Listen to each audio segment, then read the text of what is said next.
그리스도인이 가장 우선적으로 해야 되는 일이 무엇인 줄 아십니까? 여러분 잘 아시겠지만 그것은 성경 묵상입니다. 성경 읽는 것입니다. 모든 인생들은 해석을 하면서 살아가요. 우리가 자연 만물을 보면서 이것이 이런 것이구나, 저것이 저런 것이구나 해석을 합니다. 그 해석에 따라서 우리의 삶이 달라진다라고 말할 수 있습니다. 그러므로 우리가 성경을 어떻게 읽느냐, 성경을 어떻게 해석하느냐에 따라서 우리 신앙생활이 달라진다라고 말할 수 있는데요. 저는 시리즈로 성경 읽는 방법에 대해서 다루려고 합니다. 저는 오늘 이 두 가지 질문을 가지고 성경 읽는 방법의 가장 기초적인 것을 다루려고 하는데요. 두 가지 질문입니다. 첫 번째 질문이에요. 한번 들어보세요. 하나님의 뜻이 무엇인가? 하나님의 의도가 무엇인가? 첫 번째 질문입니다. 두 번째는 이 말씀이 나에게 어떤 의미인가? 두 번째 질문이에요. 첫 번째 질문, 하나님이 무엇을 말씀하시는가? 두 번째는 이 말씀이 나에게 어떤 의미인가? 여러분 성경을 읽으실 때 첫 번째 질문을 먼저 던지십니까? 아니면 두 번째 질문을 먼저 던지십니까? 이 첫 번째 질문은 성경 해석이라고 할 수 있고요. 두 번째는 이 말씀의 적용이라고 할 수 있습니다. 또 오늘날 두 번째 질문, 이 말씀이 나에게 어떤 의미인가가 더 중요해지는 것 같습니다. 다시 말해서 적용으로부터 시작해서 적용으로 끝나는 말씀 묵상을 하는 경우가 참 많다라는 것입니다. 저는 성경 말씀을 삶에 적용하는 것 굉장히 중요하다고 생각하고요. 적용이 없다면 이 머리만 커지는 그런 안 좋은 그런 신앙생활을 할 수 있죠. 그래서 적용을 해야 됩니다. 하지만 적용을 하기 위해서는 먼저 올바른 해석이 있어야 합니다.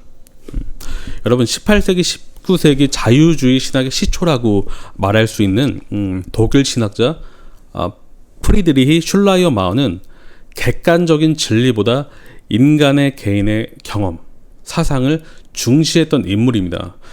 그의 사상이 오늘날까지 교회에 많이 퍼져 있는데요. 다시 말해서 우리의 개인적인 경험과 체험, 느낌이 중요하다라는 것입니다.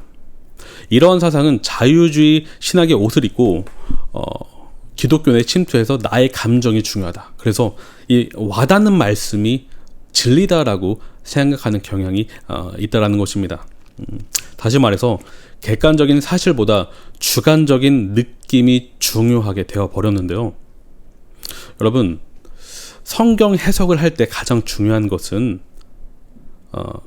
우리의 자세는 진리의 출처가 우리의 느낌에 있는 것이 아니라 하나님의 뜻에 있다라는 것입니다.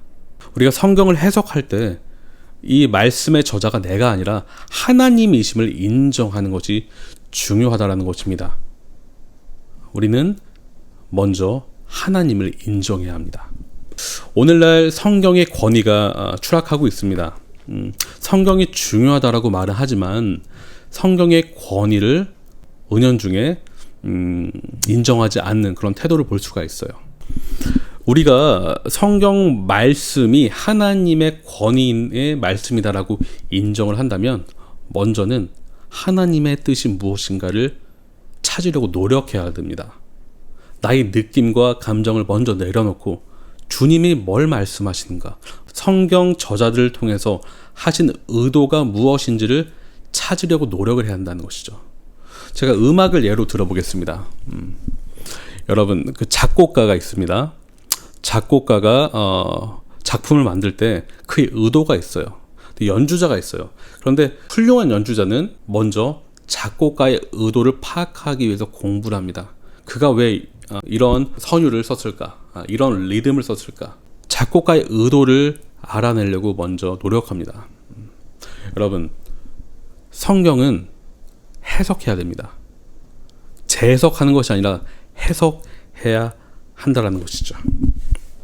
그러므로 성경을 올바로 읽으려면요, 먼저 하나님의 권위를 인정해야 되는데 그 권위, 말씀의 권위가 우리에게 있는 것이 아니라 하나님께 있음을 인정해야 한다는 것이죠. 그때 우리는 말씀을 올바로 분별할 수 있는 출발선에 서게 되는 것입니다. 여러분, 첫 번째 질문이 항상 우리에게 중요한 것입니다. 하나님의 뜻이 무엇인가? 이 말씀이 나에게 어떤 의미인가가 첫 번째가 아니라요. 첫 번째는 항상 하나님의 뜻이 무엇인가를 알아야 한다는 것입니다. 저는 시편 기자의 기도를 제 가슴속에 품고 있습니다. 시편 119편을 보시면요. 119편 73절에 그는 기도합니다. 주의 손이 나를 만들고 세우셨사오니 내가 깨달아 주의 계명들을 배우게 하소서. 그는 인식하고 있어요. 자각하고 있어요. 무엇을 말입니까? 그의 피조물됨을 말입니다. 그의 주권자는 하나님이심을 그는 인정하고 있습니다. 그런데 창조주와 피조물 간의 관계 안에는 이런 의미가 내포되어 있어요.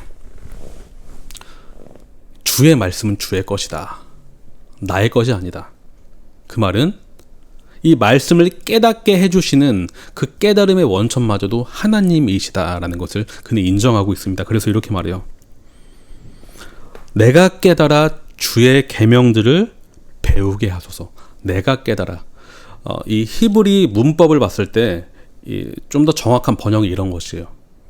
하나님께서 나를 깨닫게 하여 주셔서 주의 계명들을 배우게 하소서. 무엇입니까? 깨달음의 주권자는 하나님이시다.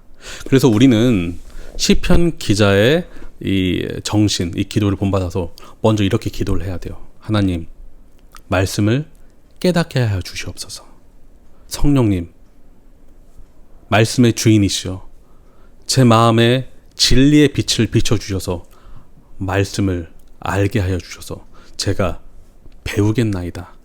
우리의 마음이 항상 주님의 권위를 인정할 때, 또한 그런 기도를 올려드릴 때 우리는 말씀을 알 수 있습니다. 말씀을 올바로 해석할 수 있습니다. 그래서 우리가 말씀을 올바로 적용해서 삶이 변화할 수 있습니다.